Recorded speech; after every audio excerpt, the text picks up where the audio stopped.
Bom dia, graças a Deus estamos reunidos para adorar ao Senhor nesse clima ameno de hoje pela manhã.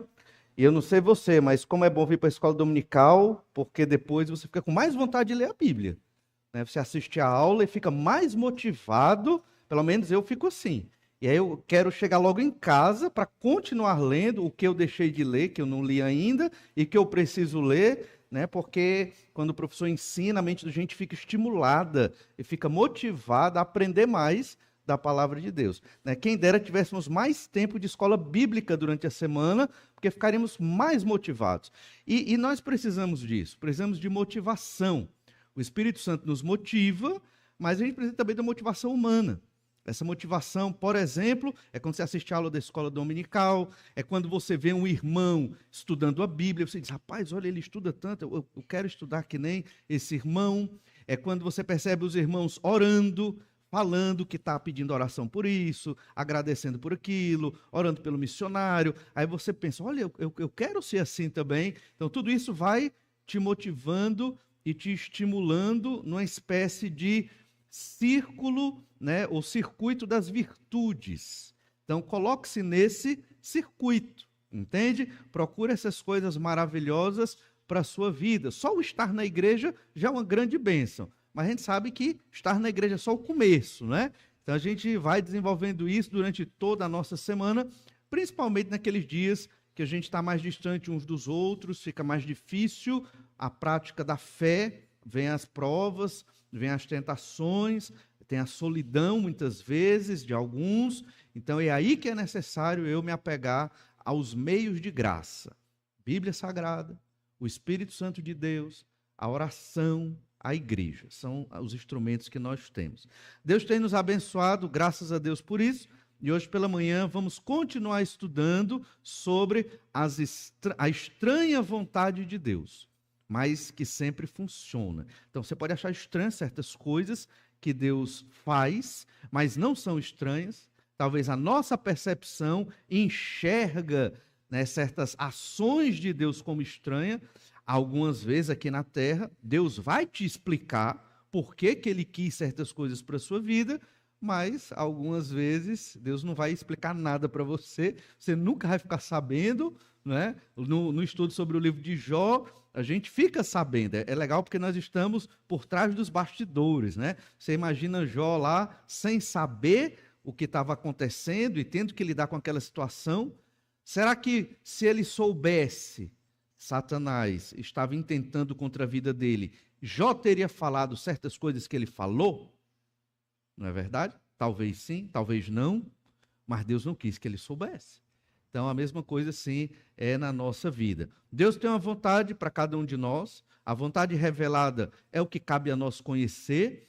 A vontade decretada de Deus, só Deus sabe. É o que vai acontecer daqui a 1 minuto, 1 hora, 1 semana. A gente não sabe, mas está escrito, decretado pelo Senhor nosso Deus. Mas por que Deus faz coisas difíceis de entender? A igreja começa em Atos capítulo 2, e ela se desenvolve, os apóstolos se firmam na fé, grandes sermões, muita pregação, muita perseguição. A igreja do Novo Testamento, ela deve ser entendida sempre na seguinte ótica. A igreja do Novo Testamento, qualquer das igrejas do Novo Testamento, é uma igreja perseguida. Nós não sabemos o que é uma igreja perseguida na nossa época. A gente só ouve falar por alguns sites de missões e notícias missionárias, mas nós não sabemos o que é ser uma igreja perseguida. A igreja do Novo Testamento era uma igreja perseguida. Jerusalém foi perseguida. A igreja lá em Éfeso foi perseguida. A igreja em Corinto, todas essas regiões, a igreja foi perseguida por romanos. A igreja foi perseguida pela cultura grega, que era extremamente anticristã naquele período. A igreja foi perseguida por judeus não convertidos e foi perseguida por judeus que se diziam cristãos. De todos os lados a igreja era perseguida.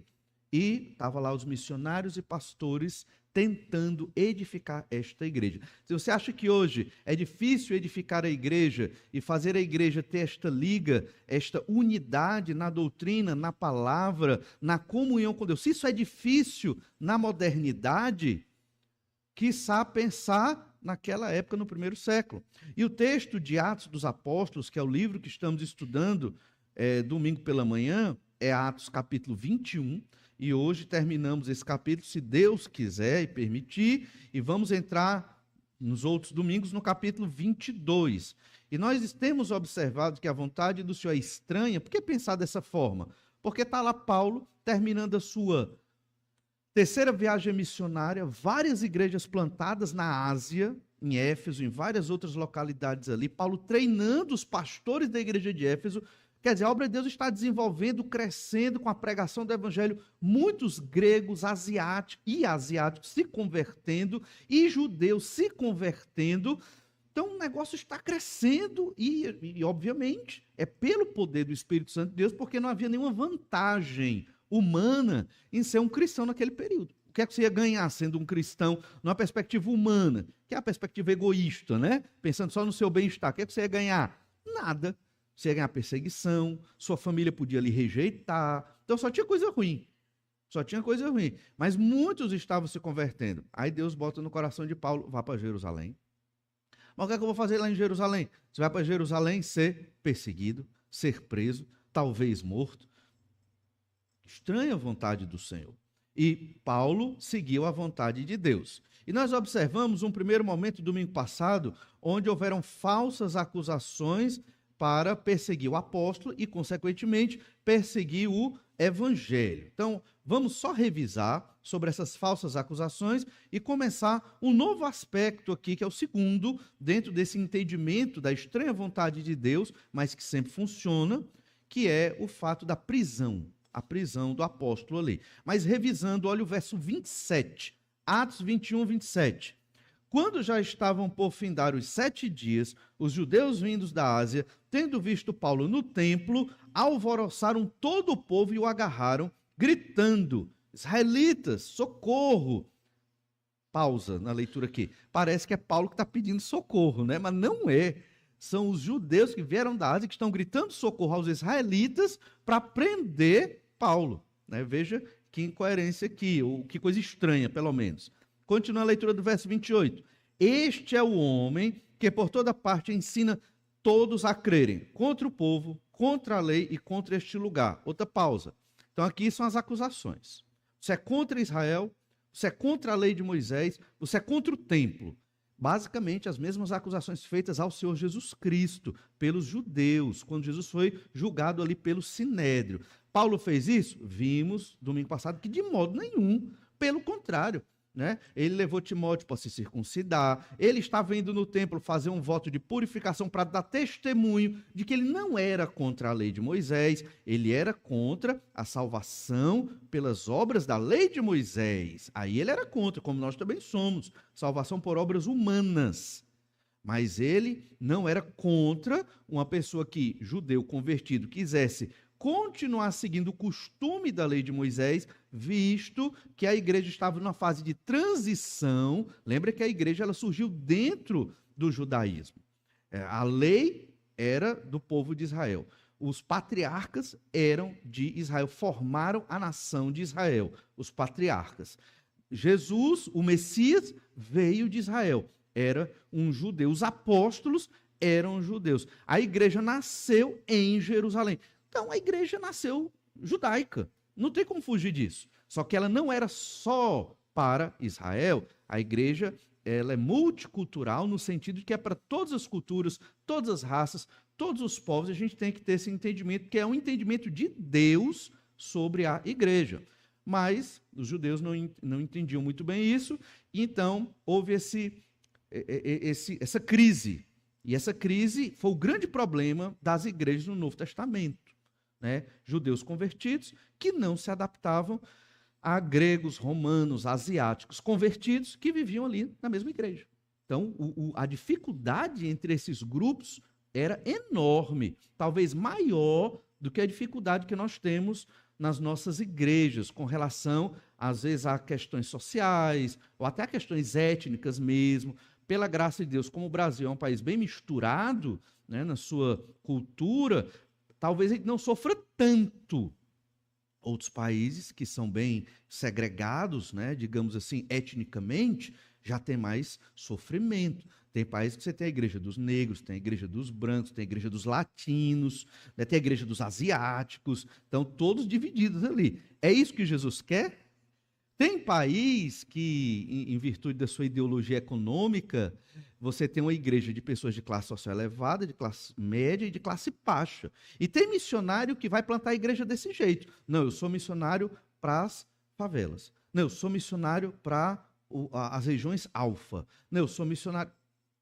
Mas não é isso que a gente lê nas epístolas. As epístolas, a igreja ela é para ser misturada.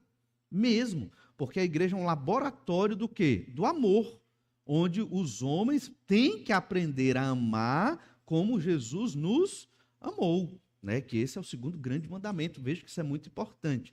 Então, Paulo foi acusado aqui no verso 28, e aí continuando a leitura do verso 28, ainda mais, introduziu até gregos no templo e profanou este recinto sagrado. Ele não tinha feito isso, isso foi um juízo que esses judeus fizeram por uma impressão que tiveram. Olha o verso 29. Pois antes tinham visto Trófimo, o Efésio, em sua companhia na cidade e julgavam que Paulo o introduzira no templo. Eles nem viram Trófimo no templo. Eles deduziram. Olha aí o perigo. E aí acusaram Paulo disso. E então nós vimos aqui as falsas acusações para perseguir o evangelho, perseguir o apóstolo Paulo. Agora, um segundo aspecto do nosso texto é a prisão para interromper a pregação do evangelho. Bem, Paulo, um grande missionário, plantou várias igrejas. Qual é o sentido desse homem ser preso e deixar de pregar e plantar a igreja? Qual o sentido disso? Se a gente tivesse aqui decidindo, certo? Vamos tomar decisão em assembleia, os membros aqui da igreja. Queremos que a obra de Deus avance. O que é que nós vamos fazer?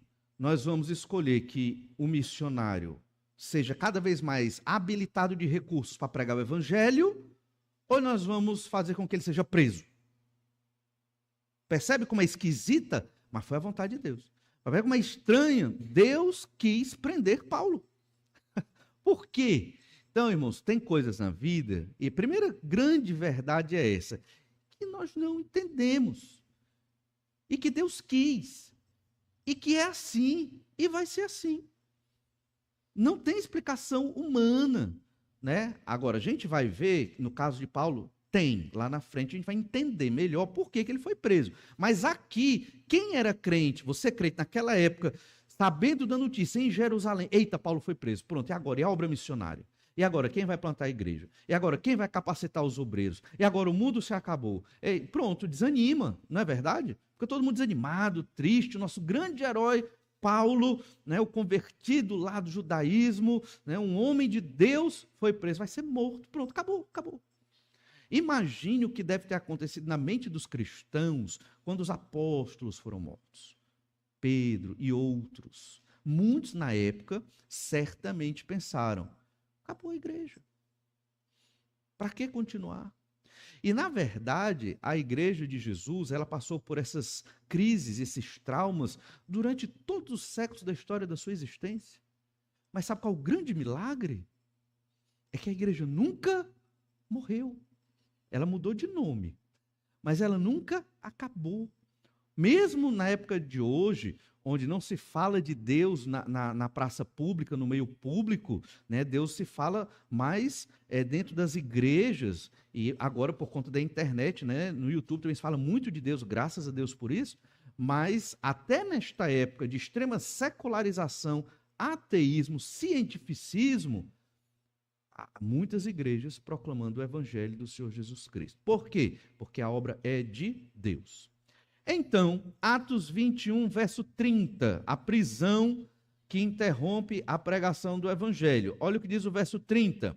Agitou-se toda a cidade, havendo concorrência do povo, e agarrando a Paulo, arrastaram-no para fora do templo e imediatamente foram fechadas as portas. E nós encerramos domingo passado falando disso. As portas do templo, no caso aqui, eram as portas do pátio, né?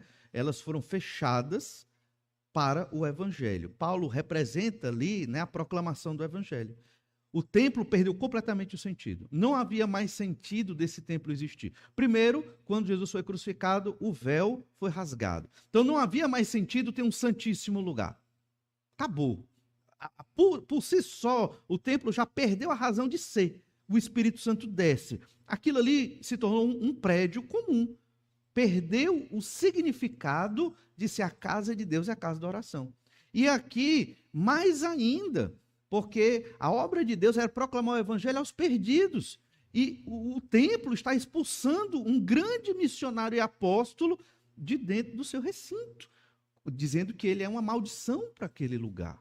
Ou seja, né, tanto o judaísmo nesse período como o templo, a instituição do templo, estavam completamente fora da vontade de Deus. Isso é muito importante também entender que nós não temos compromisso com as legendas e com as instituições. Não temos. Enquanto esta igreja prega o evangelho, ela é uma igreja saudável. No dia que ela deixar de pregar o evangelho e deixar de pregar Jesus como Senhor e Salvador e a Bíblia Sagrada como revelação, você não tem compromisso com o nome desta igreja. Entende isso? O nosso compromisso, Bíblia Sagrada. O nosso compromisso com o Senhor Jesus Cristo. Esse é o nosso compromisso, porque ele morreu na cruz pelos nossos pecados. Então, aqui, uma época na história, o templo representava a vontade de Deus, a presença de Deus na terra, e muitos iam lá, como por exemplo o etíope eunuco ia lá em Jerusalém. Não chegava a entrar no templo, obviamente, nem no pátio dos judeus, mas talvez no pátio dos gentios, o etíope eunuco, lá de Atos 8, para prestar adoração a um Deus que ele nem conhecia direito, mas que ele lia através do profeta Isaías e posteriormente chegou a crer no Senhor Jesus Cristo. Então muitos vinham conhecer Deus ali, era a casa, a morada, a habitação de Deus. Por um tempo foi assim, agora não mais era dessa forma. Então olha o verso 31. Procurando eles matá-lo, chegou ao conhecimento do comandante da força que toda a Jerusalém estava amotinada. Então não foi uma questão pequena, não foi um grupo de 20, 30, 50 pessoas, né? Talvez alguns milhares de pessoas estavam ali amotinados juntos para matar Paulo, estavam espancando Paulo e iam matá-lo. Certo? Não foi uma coisa pequena. Esses judeus que vieram da Ásia criaram um movimento na cidade exatamente para matar o apóstolo Paulo. Era o que eles queriam. Então não era uma coisa pequena. Você imagine centenas, talvez até alguns poucos de milhares de pessoas ali para espancar uma pessoa. Não dava nem... Quem estava fora não conseguia nem dar um murrinho, né? Estava longe, né? Mas imagine a quantidade de pessoas espancando o apóstolo ali. Era muita gente. Ele foi para morrer, ele ia morrer naquele momento ali. E no verso 32, então este, levando logo soldados e centuriões, correu para o meio do povo. Ao verem chegar o comandante, os soldados cessaram de espancar, e os soldados, né, cessaram de espancar Paulo. Né? O povo cessou de espancar o apóstolo. Então, como nós mencionamos também, havia uma fortaleza que ela ficava do lado dos pátios do templo de Jerusalém. Chamava Fortaleza Antônia, em homenagem a Marco Antônio.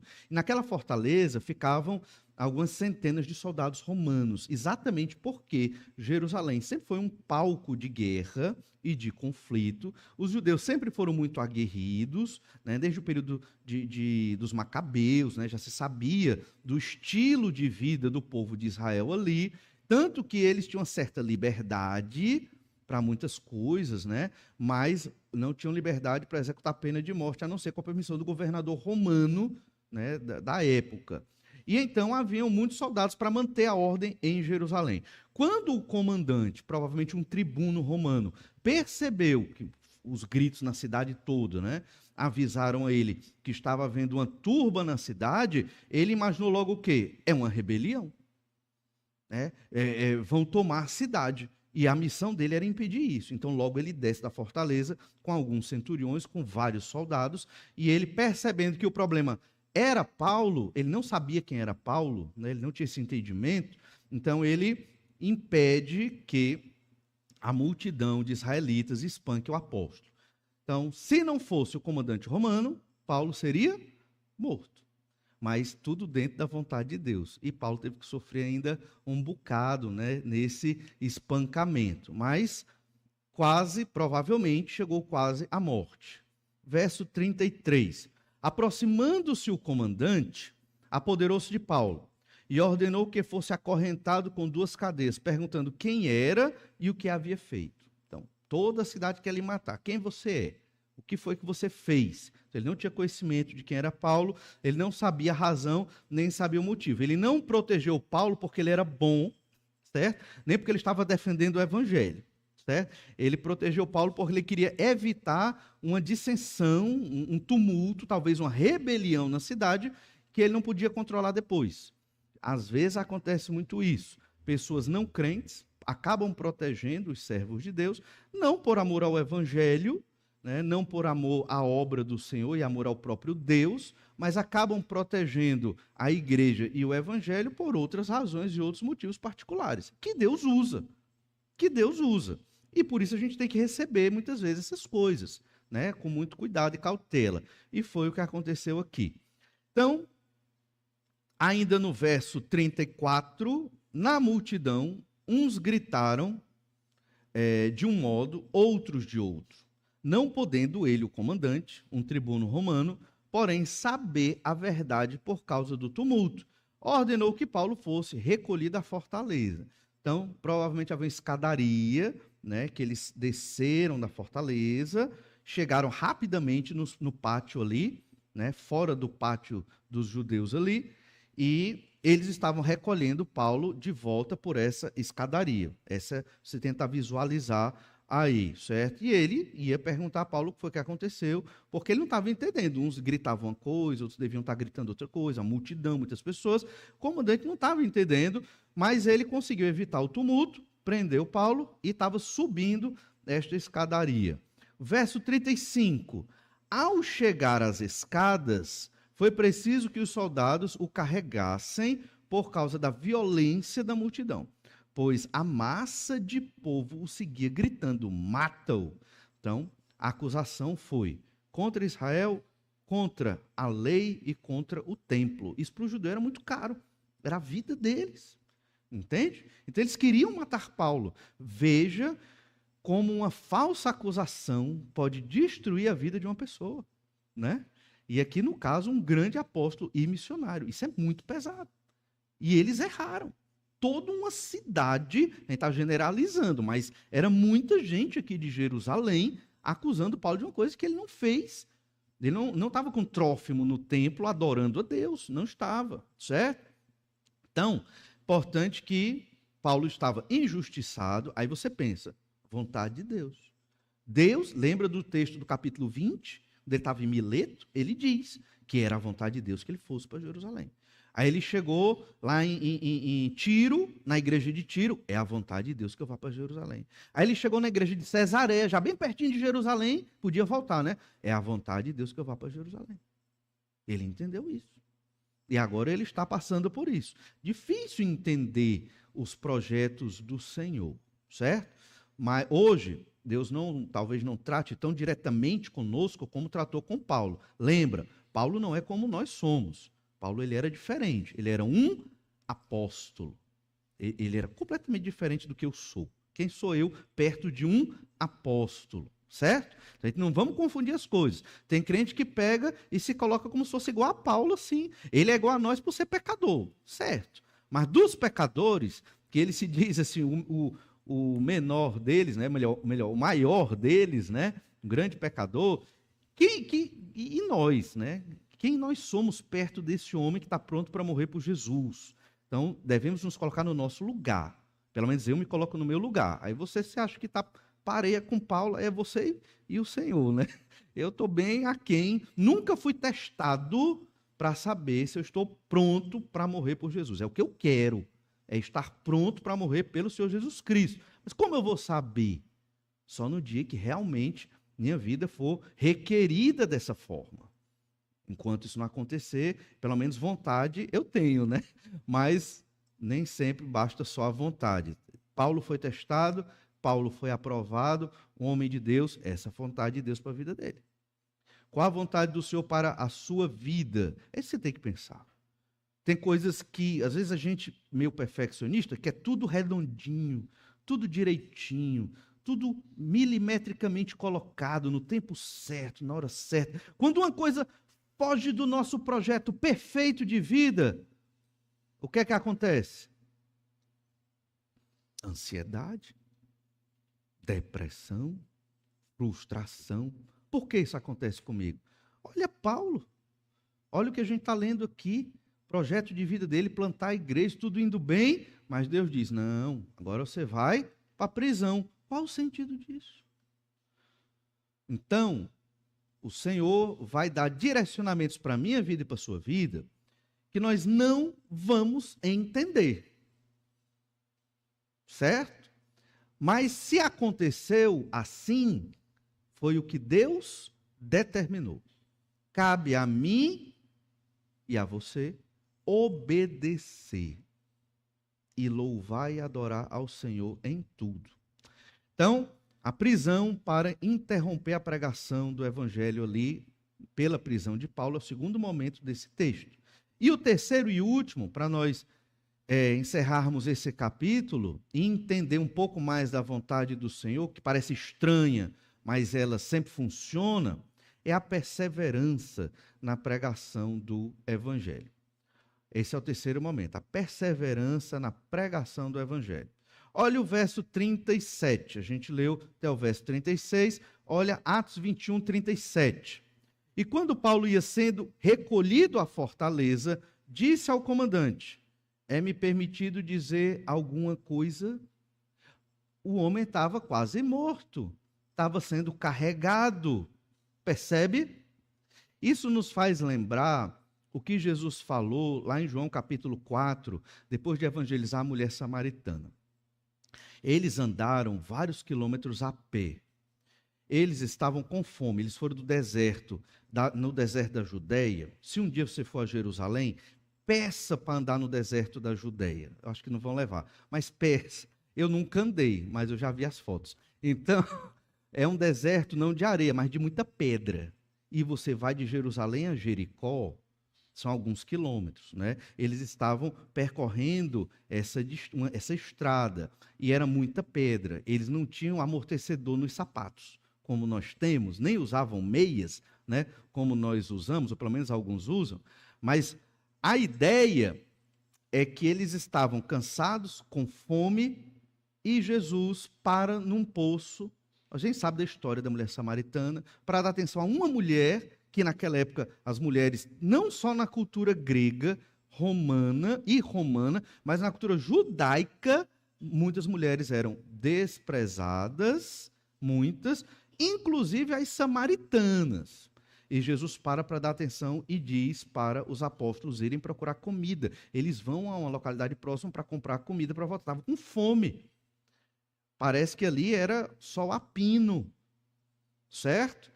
Aí ele prega o evangelho para a mulher samaritana, os apóstolos acham estranho ele falando com aquela mulher, mas então a mulher vai para a localidade dela, eles estavam num poço, meio que no meio do nada, e então Jesus encontra os apóstolos dizem o que para Jesus? Eu disse Pedro, né? Mas é Jesus, encontra os apóstolos, e aí Jesus, o que é que os apóstolos dizem para Jesus? Mestre, come, como eles eram bondosos, né? Queriam que Jesus comesse. Não. Né? Eles queriam que Jesus comesse porque eles estavam com muita fome e eles só podiam comer depois que o mestre comesse e partisse o alimento, certo? E Jesus, propositadamente, não agarra o pão para comer. Jesus diz, olha, eu tenho uma comida que vocês não conhecem. Aí os apóstolos, completamente inexperientes, eles vão pensar, será que alguém trouxe comida e deu para Jesus? Né? Parece até uma pessoa completamente fora da realidade. Será que alguém trouxe comida para o mestre porque ele não quis comer? E aí Jesus explica que a comida dele é fazer a vontade de Deus. Isso ensina que a vontade de Deus é mais importante do que comida. A vontade de Deus é mais importante do que a nossa própria alimentação. É mais importante que o nosso próprio bem-estar físico. É a vontade de Deus. Esse ensino eu sei que todos nós sabemos. Difícil é viver todo dia este ensino. Por isso nós temos que revisar na nossa mente e entender que a vontade de Deus, a pessoa de Deus, é mais importante do que o meu bem-estar. E nós vivemos na sociedade do bem-estar. Vivemos numa época em que todo mundo quer viver bem, sem a mínima dor. Isso é o que a gente entende por hedonismo, né? Plena felicidade. Qualquer passo fora do que nós entendemos por felicidade, realização, sucesso, paz e tranquilidade nos incomoda. Entende? Imagine você, missionário, pregando o evangelho, de repente, atrapalhou minha pregação, minha obra, porque agora eu vou ser preso. Isso é um absurdo. Mas essa é a vontade de Deus. Imagine quantas coisas Deus não quer parar na sua vida. E vai parar para que você faça a vontade dele. Às vezes é necessário dar 2 ou 3 passos para trás no nosso projeto de vida para realizarmos o que Deus quer de nós. Já pararam para pensar nisso? Criamos planos, não está errado, mas esse plano que você cria, que eu também crio para a minha vida, ele é flexível e frágil. Ele é flexível e frágil. Ele vai ser modificado segundo o querer do Senhor, certamente. E então, Paulo pediu para falar. É-me permitido dizer alguma coisa? Como o apóstolo, para morrer, espancado, vai querer falar alguma coisa? Exatamente porque ele viu a oportunidade de fazer a vontade de Deus. Ele entendeu. Por isso eu fui chamado aqui, para ter a oportunidade de pregar a toda Jerusalém o evangelho do Senhor Jesus Cristo. O que você acha que é o capítulo 22? É o sermão de Paulo pregando para toda a cidade de Jerusalém. Como ele ia conseguir isso? Exatamente nessa situação. E ele falou ao comandante romano em grego, porque a gente lê no final do verso 37. Respondeu ele: sabes o grego? Ele ficou espantado. Por quê? Olha o verso 38, vai explicar. Não és tu, porventura, o egípcio que há tempo sobrelevou e conduziu ao deserto 4.000 sicários? Aqui, o comandante romano, esse tribuno romano, ele está falando de um falso profeta egípcio, que realmente, pela história antiga, ele juntou, diz a história que não eram 4.000, eram 30.000 sicários, e eles ficaram no Monte das Oliveiras contra Jerusalém. E eles iam tomar a cidade de Jerusalém dos romanos. Só que, provavelmente, esse tribuno, ou um antecessor dele, melhor dizendo, havia expulsado, né, eles e matado praticamente todos esses 30.000 sicários. E esse falso profeta egípcio, que a gente não tem o nome aqui, ele voltou para o Egito. O comandante romano achava que Paulo era esse sicário, que tinha voltado do Egito. Entende? Porque toda Jerusalém queria matá-lo, então ele ligou as coisas e deduziu. Interessante que a palavra sicário aqui é uma palavra, é uma transliteração do latim para o grego, né? E no latim significa, sica é uma adaga pequena, né? Esses sicários eram assassinos ou terroristas. Então era a palavra para terrorista naquela época. Os romanos chamavam os terroristas de sicários. Certo? Então aqui o comandante achava que Paulo era um sicário. Era esse sicário, esse egípcio que veio exatamente para tentar tomar Jerusalém novamente. Por isso que Jerusalém estava tentando matá-lo. Mas por que o comandante perguntou? Você não é esse falso profeta egípcio que veio, né, com esses 4.000 sicários tomar Jerusalém? E por que a confusão do comandante romano? Porque na cabeça dos romanos, nesse período da história, século I depois de Cristo, os egípcios eram uma nação subdesenvolvida. E uma nação que não saberia falar adequadamente o grego. O grego dos egípcios, nesse período, era um grego muito ruim. Era um grego mal falado, quando eles falavam grego, certo? Então, por quê? Porque eles eram subdesenvolvidos, eles eram atrasados em relação aos romanos. O grego que Paulo falou foi um grego elevado, porque Paulo cresceu em Tarso, uma cidade muito importante da Cilícia, e era uma cidade universitária.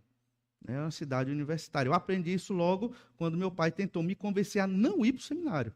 Né? Meu pai não é crente, ele pesquisou na enciclopédia e ele descobriu que Paulo cresceu em Tarso, uma cidade universitária da época. E depois é que ele foi ser missionário. Aí meu pai chegou, ó, Valnei, tá vendo? Está aqui na Bíblia. Então você primeiro tem que fazer a universidade e se instruir, depois você vai fazer sua missão. Né? Veja como ele usou, né, o argumento, até com muita coerência, mas de modo errado. não é verdade? De modo distorcido. E aí, foi naquela época que eu entendi, Tarso é uma cidade universitária, Paulo cresceu nesta cidade, ele sabia falar o grego muito bem, ele citava os poetas gregos. Então, ele conhecia a cultura greco-romana muito bem e era também um cidadão romano. Então, o comandante romano ali ficou confuso. Como você é o egípcio e você fala o grego tão bem? Aí Paulo se identifica no verso 39. Respondeu-lhe Paulo: eu sou judeu, natural de Tarso, cidade não insignificante da Cilícia, e rogo-te que me permitas falar ao povo. Interessante.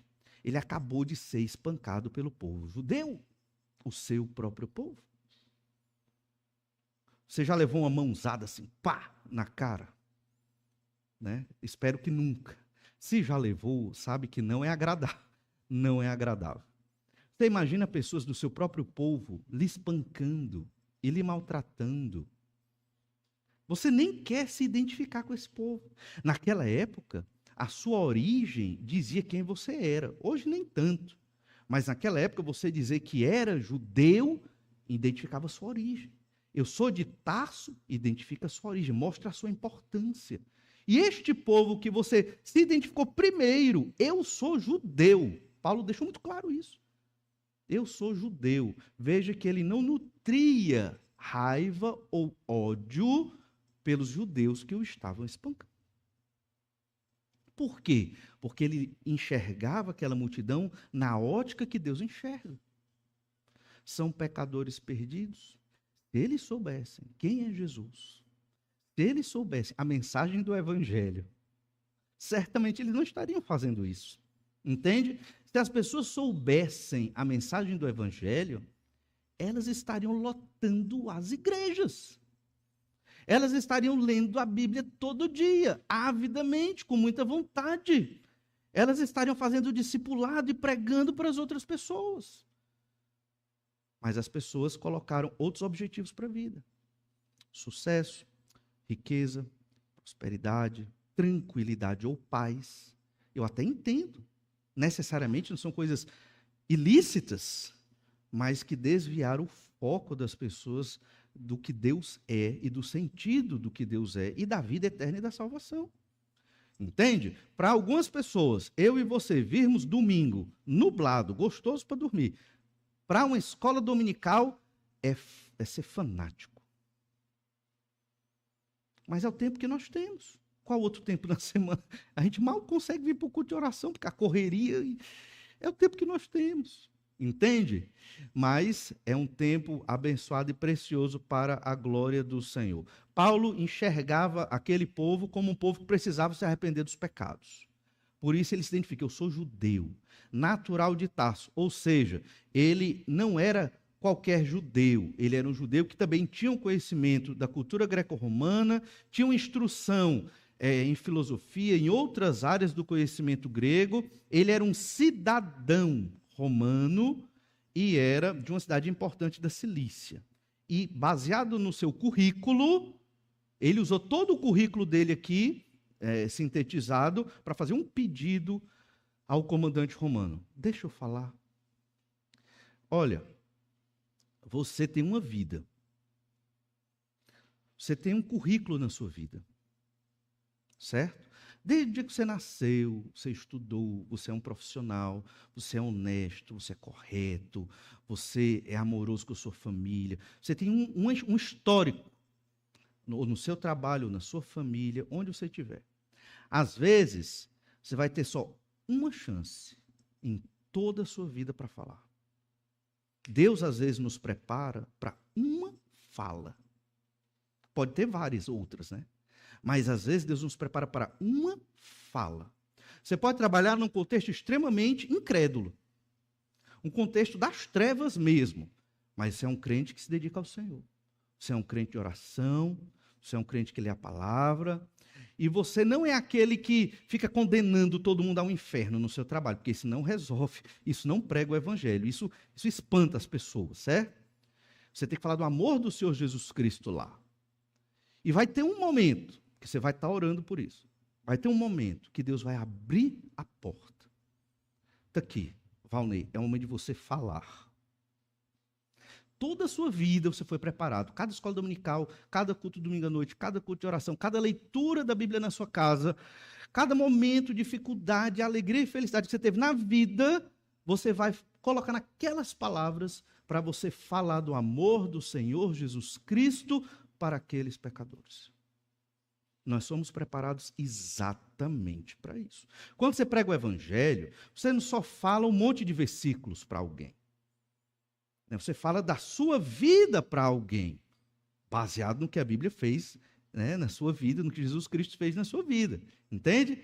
Paulo entendeu isso porque toda a história dele, plantando várias igrejas, Deus queria que ele chegasse nesse momento para usar todo o currículo dele para falar ao comandante. Deixa eu falar. Veja que ele não foi insubordinado. Ele não saiu falando desrespeitosamente. Ele pediu permissão ao comandante romano. Até porque também ele não tinha condição, né? Já estava muito espancado.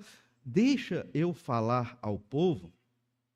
E o comandante romano, entendendo que ele não era o chefe dos sicários, não entendendo tudo o que estava acontecendo, ele deve ter imaginado: rapaz, acho que esse homem falando pode pacificar o povo. Verso 40, Atos 21, 40. Obtida a permissão, Paulo, em pé, na escada, olha como Lucas é preciso, fez com a mão sinal ao povo. Aí você vê que mesmo espancado, a autoridade que ele tinha. Não a autoridade humana, mas ele era um apóstolo do Senhor Jesus Cristo. Fez sinal com a mão ao povo. Fez-se grande silêncio. E ele falou em língua hebraica. Paulo sabia o grego? Paulo sabia o hebraico. Provavelmente aqui, língua hebraica se refere ao aramaico, provavelmente. E ele, que era mais comum na época. E ele fala o aramaico. Aí todo mundo prestou atenção. Na época, desde Abraão, o que caracterizava uma pessoa ser de um povo era falar a língua daquele povo. Isso para nós hoje se perdeu, né? Porque tem a escola de línguas, você aprende qualquer idioma e quer dizer que você é daquele povo? Hoje não. Você aprende japonês, quer dizer que você é japonês? Não. Mas naquela época não tinha escola de línguas. Então, naquela época, quando Abraão entrou em Canaã pela primeira vez, ele não foi destruído pelos reinos de Canaã, porque se falava ali o amorita. E Abraão falava o amorita, que vinha dos amorreus, que era a língua corrente entre os cananeus naquele período. E o hebraico até tem parentesco linguístico com o amorita, com o fenício e outras línguas antigas. Então perceba como Abraão, ele pôde entrar ali tranquilamente e não foi destruído, exceto naquela revolta lá que pegaram, na verdade pegaram Ló, né? E ele foi soltar Ló lá em Gênesis 14. Aí ele enfrentou 5 reis que viviam ali na região próximo do Mar Morto. Mas fora isso, Abraão não teve dificuldade. Ele tinha um pequeno exército, 318 homens ali. Então quando Paulo fala em grego, o comandante, opa, esse homem não é aquele egípcio rebelde. Ele é sofisticado. Porque os romanos, embora tivesse o latim antigo naquela época, mas eles prezavam pelo grego porque era a língua da literatura, da filosofia, e os romanos foram dominados por isso naquele período, mesmo dominando o mundo militarmente. E quando ele fala o hebraico, Israel se cala, ouve, e agora Paulo vai falar. O que você acha que Paulo falou? A estranha vontade de Deus sempre funciona. Foi necessário tudo isso acontecer para que boa parte dos israelitas daquele dia, que estavam espancando Paulo, ouvisse o evangelho de Jesus. E se Deus quiser usar a mim e a você de uma maneira tão difícil quanto essa, para que muitas pessoas ouçam o evangelho, vale a pena o sofrimento? A vontade de Deus é muito clara, claro que vale. Então esteja preparado para fazer a estranha vontade de Deus na sua vida. Ela sempre funciona. Não deixe de ser um veículo da proclamação da mensagem do Senhor só porque você não quer sofrer. Ninguém quer sofrer. Mas se Deus quiser, este sofrimento certamente será uma bênção. E nós vamos ser usados nesta obra que vai além da nossa compreensão. Cabe a nós simplesmente entender a vontade de Deus é maravilhosa, mesmo que passemos por momentos difíceis, como esse que Paulo falou. O que Paulo falou ao povo é o que nós vamos estudar em Atos 22. Vamos orar, pedir que o Senhor nos abençoe. Te agradecemos, ó Pai, por tua graça e misericórdia, pelo teu amor maravilhoso, porque o Senhor tem usado a tua palavra, os teus servos, desde tempos antigos, para falar do amor do Senhor por nós, pecadores. Capacita-nos a termos não somente o entendimento do texto lido hoje, o entendimento desta sabedoria, mas a disposição de vida, de também estarmos prontos para a missão, mesmo quando ela é difícil. Dá-nos entendimento sobre a vontade do Senhor, é o que eu te peço em nome de Jesus. Amém. Deus lhe abençoe, lhe dê um bom almoço e à noite estamos aqui adorando a Deus às 18h30. Até breve.